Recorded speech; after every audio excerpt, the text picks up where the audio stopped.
comes up in here who's responsible for this show here. I refuse to speak until he comes up here. Sergio, please.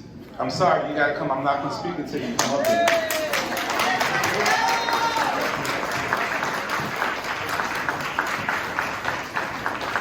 Can you please give this man a thunderous round of applause? It's his vision that made this happen.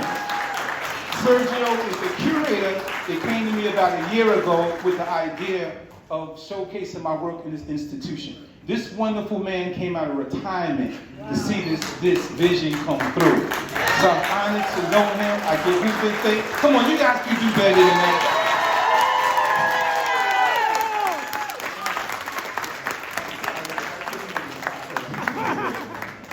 There's so many moving parts to this exhibition.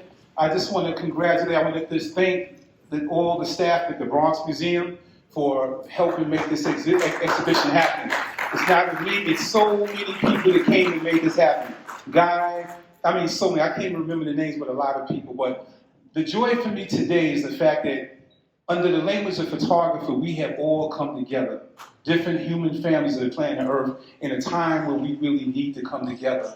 So I'm honored that my compass, my camera, has led me to this particular path today where we all can come together during these very critical times. You know, we often hear about the violence in the Bronx, the violence in the city, the desperate, the fear that we're living in, the uncertainty with COVID. But I'm glad that this exhibition has brought us here tonight.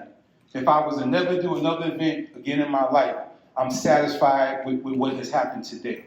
To reconnect with so many wonderful souls, so many people I met on Facebook and Instagram, so many people I met throughout different aspects of my life. I have my partner who I was in Germany with, who actually taught me photography, saved my life because he didn't smoke, he didn't drink. All he wanted to do was fight all the time, but he saved me. He came all the way from Staten Island. I love this brother. I've known him since I was 17 years old. We were two soldiers in Germany trying to figure things out. I got my man Shabazz here, who I've known since the 70s. Through his guidance and inspiration and the mentorship of his father, helped to put me on the right path.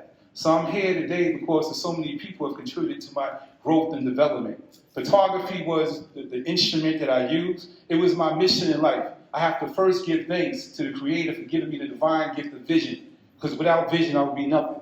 I often think about people who cannot see. So being I have the ability to see, I have a responsibility to use this vision to try to make the world a better place. So my photography, what you're looking at is just seconds of my life, my experience. Whatever reason, I picked up the camera at 15 years old, and it just put me on a very important path. I didn't quite know what I was doing at that time, but I knew that I was on a mission to make a difference. It's so much deeper than photographs. What it is for me, I look at them as frozen moments in time. My compass led me to different situations that I would see. And then my subconscious mind told me to freeze this moment for whatever reason. And now after having these images stored up for 30, 40 years, I've been able to thaw them out and share them with a larger universe. You know, so my goal in life is to be a recorder of history and culture for the next generation. So I'm just thankful for all the people that stood before my lens to allow me to document them. My journey has been deep, you know, from growing up in the streets of Brooklyn, going into the military, returning back home during a very violent time when a lot of young men were dying in the streets. You know, the camera became the microphone and the tool that led me to young men to engage them in conversations in hopes that I could guide them on a better path. And not that I was on a better path, but my path is just a little bit more smooth.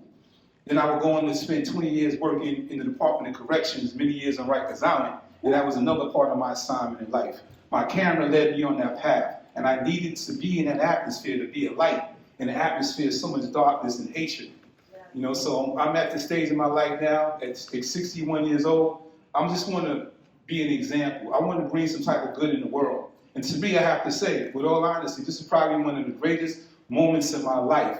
You know, being connected with so many people from different tribes, people that don't know each other, in a time of so much uncertainty, of a time of social distancing. A time of fear and mask wearing. It's a pleasure to have all of you, and I thank you all for coming out. You know, putting your fears away, to come out and under this umbrella of love and unity. And that's what it's all about. When you look at my work, one of the main things I try to capture is love. You know, people often ask me, what do you look for in a photograph? Love is that main element that I got to capture. And we really need that in the world today.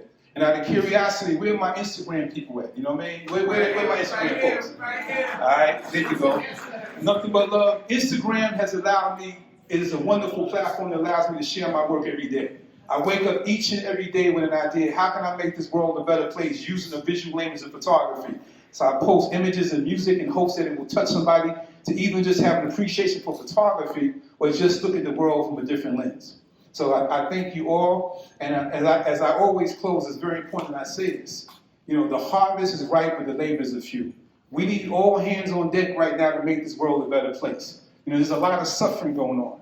So we have to use whatever we have to try to reach back into our communities to bring some type of joy. And it's very important. I believe that we came together for this reason, you know, for that. And if I don't say anything ever again, the harvest is ripe, but the labor is few.